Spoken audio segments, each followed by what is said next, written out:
All right, everybody, welcome to another deep dive. Today we're taking a trip back in time, strapping ourselves into our time machines to early Christian Ireland. No oxen pulling us on this journey, though. We've got your notes and excerpts ready to go. Should be a fascinating one. Absolutely. It's a fascinating period. Tons of change, contradictions. Ireland really went through it. It really did. For instance, you think about how important Christianity became in Europe, you'd think it was always the big religion, right? Yeah. Like it was always a given. Right.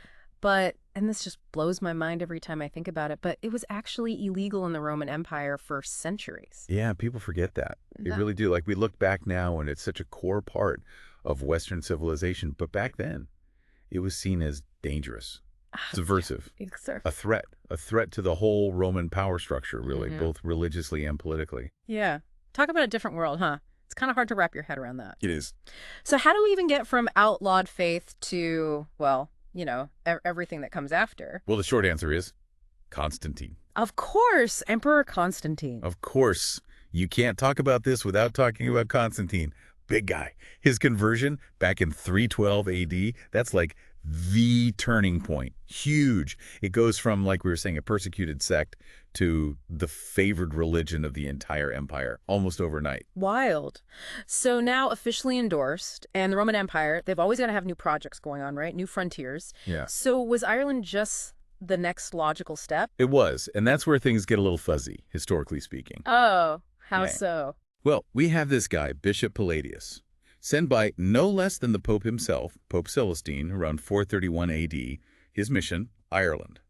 The problem is we know next to nothing about what he actually did or what happened, like a single page ripped out of a history book. Ah, come on. That's such a tease. You're telling me we go from illegal religion to this shadowy figure disappearing into the Irish mists, and then what? Then comes the big name everyone has heard of, St. Patrick. Right, St. Patrick. Okay, so less mystery there. I'm guessing we've got more to go on. We do, and we see a different approach too. Patrick, he was smart. He knew that to really change things, you had to win over the people in charge. So he focuses on converting the Irish kings. Interesting. So not just going person by person, but going straight to the top. Exactly. He recognizes that if he can get the kings on board, their influence, their authority, it trickles down. It impacts the whole kingdom. Wow, talk about a power move. That's some serious strategy right there. So it works, obviously. I mean, we're talking about this, right? It does. It's a major factor in how Christianity spreads so effectively throughout Ireland. And as this happens, we see the rise of these incredible centers of learning, of craftsmanship, Yeah. the monasteries. Ah, yes. The monastery. Now, I know everyone's heard of the Book of Kells, right? But I get the sense there's way more to these places than just making pretty books. Oh, absolutely. The Book of Kells, yeah, stunning artwork, preserving the scriptures. It's a perfect example of what these monasteries were doing. They weren't just places to pray.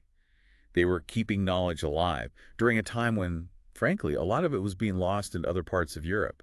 Scholarship, artistry, Yeah.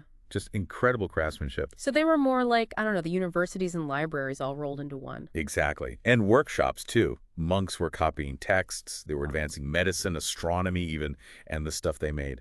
The Ardagh chalice, have you seen pictures of that? Yeah. The metalwork. It's amazing, yeah. Incredible skill. And even their architecture. Those high crosses all over Ireland. Yeah. That's them. Really? I didn't know that. Oh, yeah. They were at the cutting edge in a lot of ways. It's kind of mind-blowing when you think about it. But let's get back to the monks themselves for a minute. Your notes mention something about their daily routines, and, well, intense is putting it mildly. It was another world, that's for sure.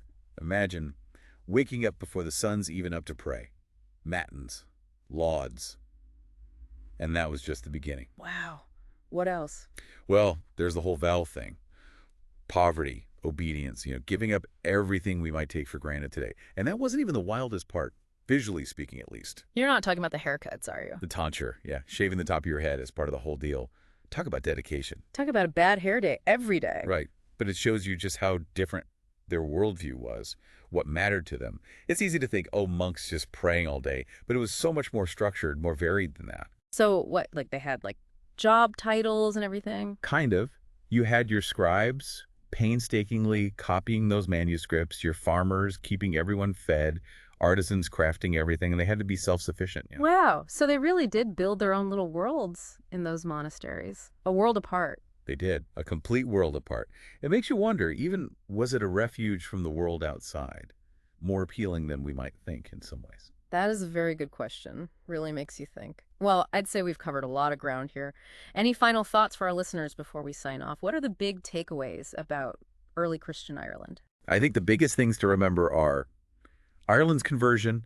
It wasn't some overnight thing. It was strategic. Those kings, their choices had a huge impact. And then the monasteries, not just religious centers, but centers of everything, knowledge, art, societal change even. Don't underestimate them. And of course, the monks themselves, their dedication, their way of life, it was incredible. It was. It really makes you wonder, though. We focused a lot on the monks, but what about everyone else? The everyday people living through all these changes. How did this impact their lives? How did they experience the change? That's something to think about. It is. It really is. Lot to ponder there. Well, folks, that's a wrap on early Christian Ireland. For now, anyway. Thanks for joining us for another deep dive. Keep exploring.